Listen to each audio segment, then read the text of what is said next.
Olá, alunos! Sejam bem-vindos a mais uma aula de História e Cultura. E eita menino, o século XX está chegando.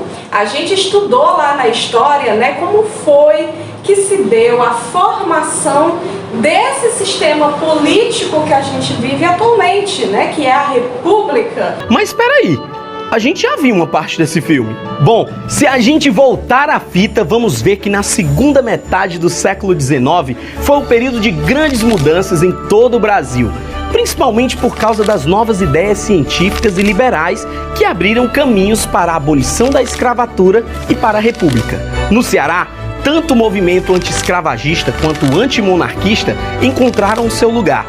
O jornal Libertador, por exemplo, defendia a libertação dos escravos. Mas não pense que as coisas se acalmaram. Os tempos que estavam por vir eram confusos.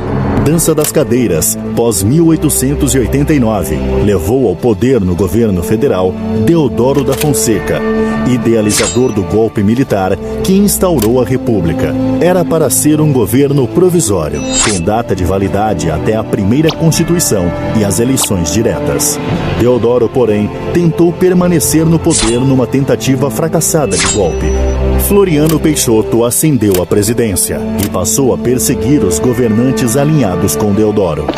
E uma marca característica desses primeiros anos da República aqui no Brasil era o famoso coronelismo, ou a República das Oligarquias. E aqui no nosso Ceará não foi diferente não, tá? Mas, professora, me explica aqui bem, que não ficou muito claro na aula passada, o que é esse negócio de oligarquia, né? Oligarquia, para traduzir bem para você, tá? É o governo onde poucas pessoas governam. Estar ali centrado, sendo organizado pelo número muito pequeno de pessoas. Mas, professora, sempre não foi assim, né? Os mais ricos são aqueles que chegam aos altos cargos políticos, os que governam. Isso eu já venho estudando desde a Idade Antiga. Qual é a mudança aqui agora? Nenhuma, né? A mudança é que agora nós temos um presidente, um governador, ao invés de um imperador, né? A um chefe de província. As coisas no Brasil, e muito menos no Ceará, não mudaram muito ali do Império para a República, não. Esses anos iniciais da nossa República só veio exaltar cada vez mais o que tinha de mais pobre aqui no Brasil, que são as desigualdades sociais. Então, a oligarquia é o governo de poucas pessoas, é um governo desigual, onde apenas aquelas pessoas com mais prestígio, com mais poder, né, é que chega a esses cargos mais altos, né? No caso do Ceará, um cargo de governador, certo? E como era que funcionava? Durante o Império e depois permaneceu, continuou sendo a mesma coisa durante a República, né, os primeiros anos da República, que a gente conhece como República das Oligarquias ou República Velha, né? O que acontecia? As pequenas cidades, né, tinham pessoas que tinham muito dinheiro, certo? E quem tem muito dinheiro tem muitos empregados, tem muita influência sobre todas essas pessoas. Então, essas pessoas é que faziam o comando daquela região, né? Então, essas famílias, então esses caras eram chamados até de coronéis, né? Porque eles tinham muito poder, era a polícia, era o delegado, era o juiz, era o pai de todas aquelas pessoas em volta deles, né? Toda cidade tinha umas 2 famílias muito ricas, né? Que controlavam ali toda aquela região. Controlavam em todos os sentidos, tá? Até na questão da compra de votos. Então, eram essas pessoas que decidiam ali como é que ia ser organizado o Estado, né? Porque precisava o então candidato a governador ter o apoio dessas famílias para haver ali a combinação dos votos, né? Porque se não tivesse o apoio dessas oligarquias, desse coronel que ia lá fazer o cabresto, né? Obrigar todo mundo a votar nesse candidato, nada adiantaria. Então tinha que ter esse conchavo, né? Esse período da história, né, da nossa república, ela funciona muito com isso, com base à troca de favores. Ó, você, coronel, o que é que você quer para cá, para sua região? Eu quero isso, que você bote um rio, faça estrada, eu quero tanto de dinheiro. Então esse candidato, ele prometia fazer isso, dar esse apoio para esse coronel, para esse chefe dessas oligarquias, para em troca ele dava um montão de votos que ele precisava para se eleger. Mas não se engane, essas coisas não mudaram muito depois de 15 de novembro de 1889. Intrigas, ameaças e alianças pouco confiáveis. 4 oligarquias fazem de tudo pelo poder no Ceará no final do século XIX. Os liberais Pompeu, liderados pelo astuto Antônio Pinto Nogueira Scioli. Os liberais Paula, dirigidos pelo conselheiro Antônio Joaquim Rodrigues Júnior, genro do senador dos Bois, Francisco de Paula Pessoa, que era a facção política mais poderosa da época. Os conservadores miúdos, ou carcarás, liderados pelo octogenário Gonçalo Batista Vieira, conhecido como Barão de Aquirás. E os conservadores graúdos, ou ibiapinas, capitaneados pelos também idosos Domingos José Nogueira Jaguaribe, o Visconde de Jaguaribe, e Joaquim da Cunha Freire, o Barão da Ibiapaba.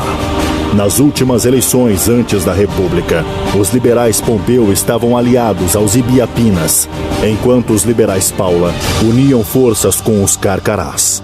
E aqui no Ceará isso foi uma luta ferrenha. Vários grupos políticos, várias oligarquias brigaram feio para tentar aí dominar, conquistar o poder, né, chegar ao cargo máximo de governador do Ceará. E uma figura que a gente precisa falar muito, né, é o tal do Nogueira Scioli, né? O Nogueira Scioli é uma das figuras mais conhecidas aqui no Ceará desse período da nossa história, tá? Ele que era o chefe de uma família poderosíssima, que tinha muitos aliados, que tinha muita influência, que tinha muito poder aqui, né, praticamente todas as regiões do Ceará. E esse cara, né, ele já vinha com esses conchavos na época do Império e só foi crescendo à medida que o Império ia se acabando e a República ia surgindo. Ele só foi ganhando apoio, trocando favores até chegar no cargo máximo, né? Para vocês terem uma ideia, ele chegou a governar o Ceará por 16 anos. É muito tempo, né, no poder. Nogueira Scioli é considerado um dos personagens mais emblemáticos da política cearense em todos os tempos. Também é tido como um dos mais autoritários, corruptos e violentos. Ou seja, o rapaz não estava para brincadeira. Nasceu em Icó em 1840. Se formou em Direito e atuou como promotor público. A carreira política deslanchou depois que se casou com Maria Teresa, a filha do chefe liberal Tomás Pompeu de Souza Brasil. Após o golpe republicano de 1889, foi costurando apoios e galgando degraus na hierarquia política do Estado. Se fez presidente da Assembleia Legislativa, senador e em 1896 conseguiu se tornar o primeiro civil a chegar ao posto de governante máximo do Ceará. Só saiu do poder em 1912, depois de uma revolta popular. O Nogueira Scioli, ele é tudo de mais representativo desse momento, dessa fase da nossa república, tá? Ele era o cara, o coronelzão que mandava em todo mundo, que tinha um forte autoritarismo, tá? Governava mesmo a faca e a espada, né? Todo mundo tinha que se render às vontades dele, típico coronel mesmo, com muito poder, muito dinheiro, inclusive força, né?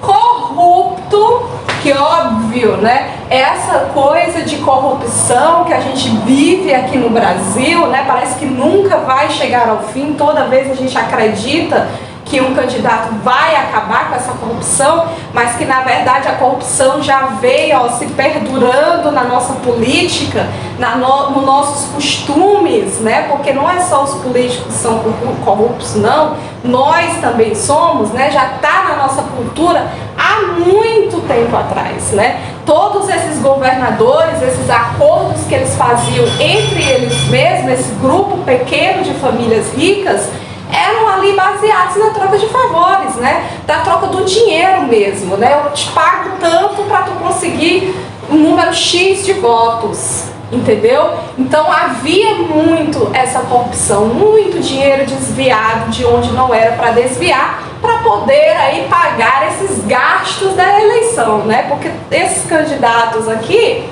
eles compravam essas famílias ricas aqui e depois ia tentar repor esse dinheiro que ele gastou na eleição durante o mandato, né? Ia tirar, desviar verbas, pegar esses impostos e tentar aí recuperar o que ele gastou.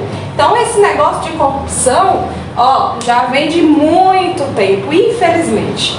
Além do nepotismo, né? O governo dele também foi marcado aqui no Ceará, né? Porque ele colocava todo mundo da família dele para trabalhar ali nos cargos mais altos da administração do estado do Ceará. Então, por que ele fazia isso? Por que ele botava a família dele lá, o cunhado, algum parente de outra família que ele confiava? Porque dessa forma, eles asseguraria que ele estaria seguro, que ele não teria inimigos, né? Porque só a família dele estava ali sendo privilegiada. Família deles e agregados, né? Aquelas pessoas de confiança.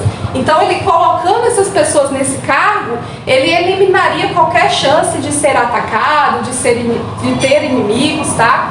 E uma coisa também importante da gente falar quando lembra desse governo do Nogueira Arcioli aqui nos anos iniciais da República, com certeza foi a perseguição política, né? Todo mundo que desafiava o governo dele, fazia alguma criticazinha, era oposição, ele mandava perseguir, mandava matar. Então foi um governo bastante turbulento, né? Bastante feio, que ficou marcado aí para sempre na história do Ceará. Também quando a gente fala, né, de coronelismo, de República Velha, de oligarquias, a gente também não pode deixar de falar do Padre Cícero.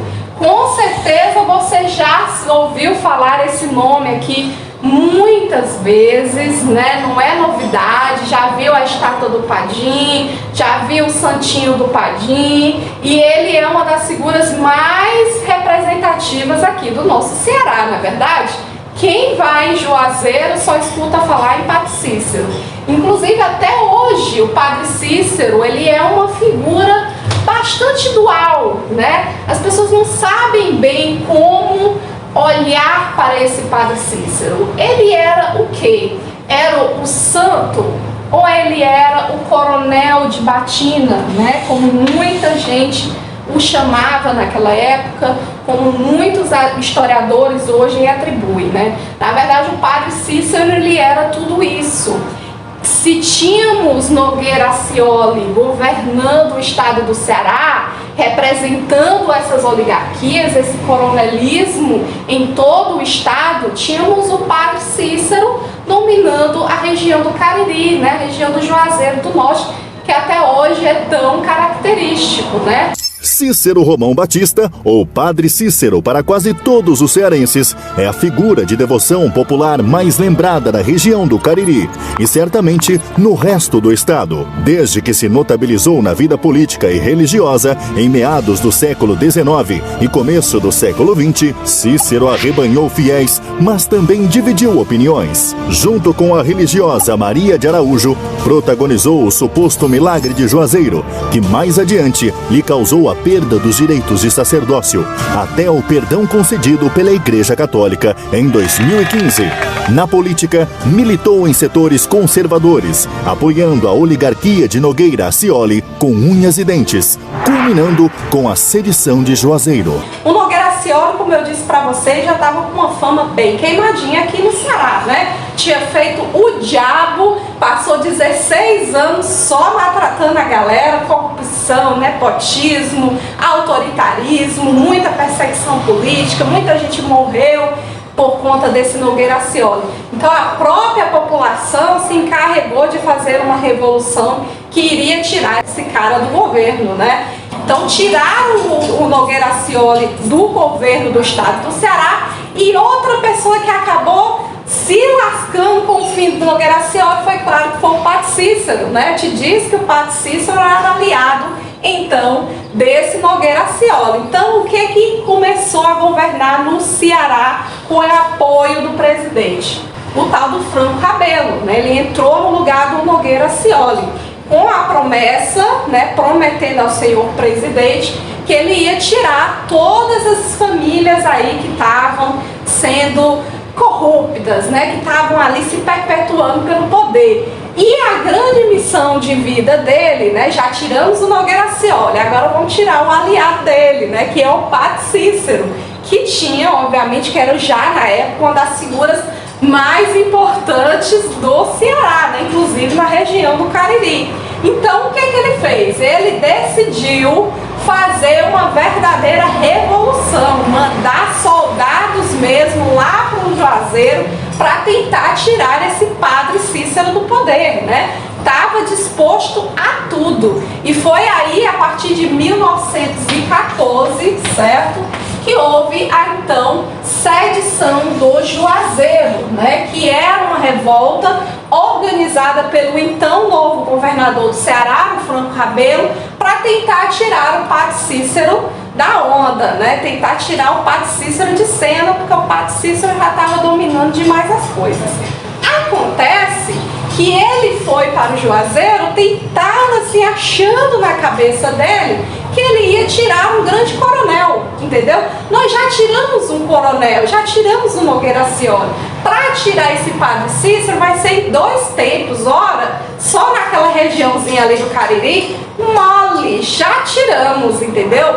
Só que eles não contavam que o Padre Cícero, ele era uma figura santificada, né? As pessoas do Juazeiro do Norte tratavam ele realmente como um verdadeiro santo. Não era tanto como somente um líder, mas como um santo mesmo, Deus na terra. Então, muitas pessoas, tá? População pobre mesmo, o povão se juntou ali, pegou em armas e foi lá tentar defender o Padre Cícero dessas tropas enviadas pelo Franco Rabelo.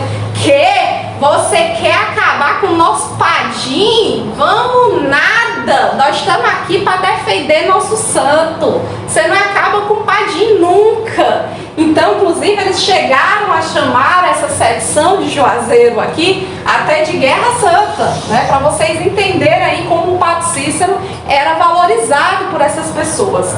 E tão valorizado, né, que essa população, mesmo pobre, com poucos armamentos, né, conseguiu ganhar essa guerra aqui, essa revolução, essa sedição de Juazeiro, e dando vitória ao Padre Cícero. Então, com essa vitória aqui, o Franco Rabelo entendeu que as coisas não eram do jeito que ele estava pensando, né? Que estavam as raízes mais profundas, para tirar essa planta ia ser difícil, né? Inclusive ele ia acabar caindo, né? Saindo do governo, do cargo de governador do Ceará, e as coisas iam permanecer da mesma forma até 1930, né? Com a chegada de Getúlio Vargas, que a gente vai estudar, a gente vê bem direitinho como foi essas mudanças que o Getúlio tentou fazer, tá certo? Mas para encerrar, a gente precisa falar, obviamente houveram muitas desigualdades sociais, né? Governo nas mãos de poucos, muita corrupção, e o povo cada vez mais pobre e carente. Não deixaram de haver, né, muitos movimentos que contestavam essa república, né? Que tentavam de alguma forma se sobressair, tentar lutar, se revoltar contra elas. E um desses movimentos é o cangaço. Essa história conta a vida de um homem violento. Sua vida foi cercada de tragédia e de lamento. Ainda muito moço, viu sua família morrer. Dessa data em diante, prometeu não mais sofrer. Tornou-se cangaceiro, matador profissional, atirador de primeira, um bandido genial. Não tinha medo de nada, desafiava volante, que era um tipo de polícia que prendia meliante. Nada era capaz de deter o cangaceiro, pois Lampião tinha o diabo como valioso parceiro. Juntou-se com ele um bando de caba ruim de amargar, que com as ordens de Lampião aterrorizava o lugar. Lampião era temido, provocava alvoroço, metia medo em todos, inclusive no mais moço. De mentira e cabra frouxo, Lampião não gostava. Roubava outras fortunas, mas dos pobres não roubava. Eram muitas as lendas que o povo então dizia, histórias interessantes de como eles faziam, das maldades e bondades que seu bando cometia. Mas boa parte desses cangaceiros eram conhecidos assim quase como figuras heróicas, né? Que ia salvar o povo que estava com fome, tirando do rico e dando para o pobre. E, inclusive, uma das coisas que acontecia muito dentro do cangaço, né, era esse acordo, porque eles se viam quase também como os Vingadores, tá? Você sabe lá da Marvel, os Vingadores? Porque além deles fazerem esses saques, né, as pessoas mais ricas, o que é que eles faziam? Se você foi roubado, se mataram alguém da sua família, se você foi prejudicado de alguma forma, eles chamavam esses cangaceiros, pagavam a essas pessoas para poder vingar esses crimes, né? Porque a polícia era muito fraca naquela época. Então esses cangaceiros serviam quase como isso, né? Como polícia mesmo. Chegavam lá e vingavam a morte de alguém, algum crime, assim como também eram contratados por muitos desses coronéis aqui, inclusive chegaram até a dizer que o Lampião se encontrou com o padre Cícero, inclusive tinha um conchavo ali entre os dois. Por quê? Porque esses coronéis pagavam esses cangaceiros para poder fazer alguma coisa que eles queriam, prestar favores a eles, defenderem eles. Então era esse jogo muito dual, muito dúbio, né? Até hoje ainda existe essa dúvida. Será que esses cangaceiros eles só eram vítimas do sistema, grandes heróis que iam combater essas injustiças sociais? Ou na verdade eles eram realmente bandidos, né? Que eles estavam ali, que não tinha justificativa nenhuma para os crimes que eles estavam combatendo. Então até hoje existe essa dualidade, mas não deixa de ser um movimento que vai contra ali esse sistema republicano aqui da República Velha, dos nossos primeiros anos aí de república, certo? Vamos agora para o nosso desafio. A gente não pode encerrar essa aula sem o desafio, certo? E a pergunta é, tem que copiar no teu caderno e mandar a resposta para mim hoje, tá? Qual é a influência do padre Cícero na vida das pessoas ali da região do Cariri, do Juazeiro do Norte? Qual a influência que o padre Cícero tinha com relação às pessoas em volta dele, tá? Pensa um pouquinho, responde pra mim que eu estou recebendo. O desafio é nota, vale como frequência também, tá? Então me entrega junto com as anotações, as tuas explicações que tu copiou aqui, tá bom? Espero que você tenha entendido. Qualquer dúvida você pode perguntar, tá bom? Grande beijo, até a próxima, tchau!